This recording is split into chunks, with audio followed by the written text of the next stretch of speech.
Do you know about the yo-yo effect?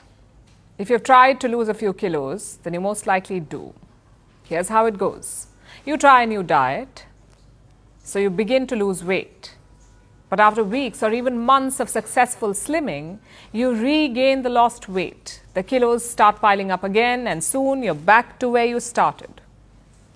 These ups and downs in weight are called the yo-yo effect. It is the universal truth of weight loss. It is the reality of living with obesity.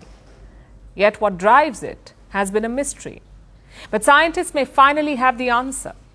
A new study has found the leading culprit, and it is memory. Not the one in your brain, I'm talking about the one in your fat cells.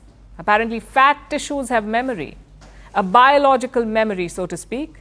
So even if you lose weight, the fat remembers past obesity. It behaves as if the body is still obese. It resists attempts to lose more weight. And when you eat, the fat absorbs nutrients more swiftly, almost like a sponge soaking water. So the fat tissue grows faster, making people gain weight more quickly. Simply put, obesity alters your body at the cellular level. It changes how fat tissues respond to food, which is why even if you manage to shed some body weight, it is harder to keep it all from coming back. Now, from an evolutionary perspective, all of this does make sense. Historically, food was scarce, so humans had to defend their body weight, not lose it. They were programmed to keep it, which is why our cells have adapted to gain weight quickly. This has helped us survive. But in today's age, when food, especially junk food, is everywhere, our fatty memories are fueling a crisis.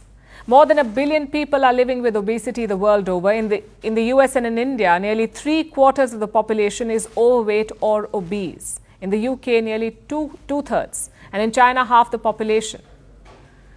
In fact, half the world is on track to be overweight by 2035, meaning the likelihood of a range of diseases will increase, including diabetes, cancer, heart and kidney disease, and it will cost the global economy. How much? About $3 trillion every year. Yet we are unable to fight obesity. And there are two reasons why. The first is apathy. Yes, cellular memory is to blame, but it's not alone. Obesity comes from a number of factors. There are environmental, social, and physiological reasons, like the wide availability of junk food, sedentary lifestyles, poor environment, pollution, and so on. Obesity is not a personal problem. It is a policy issue.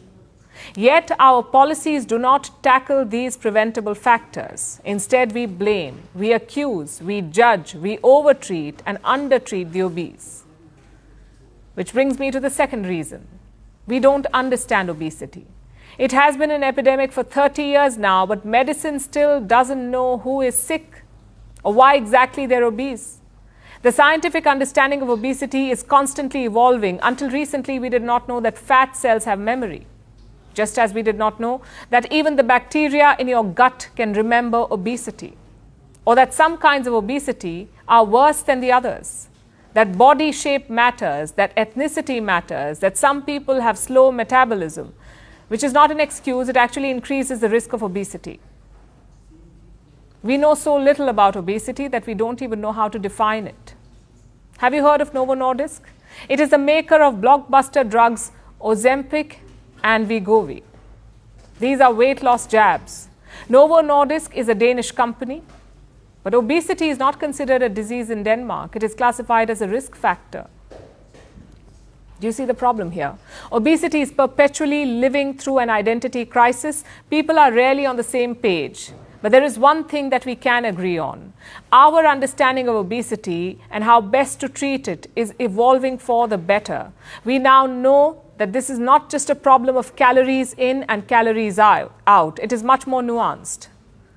So now is the time to act on these gains, to try and shed the burden of obesity.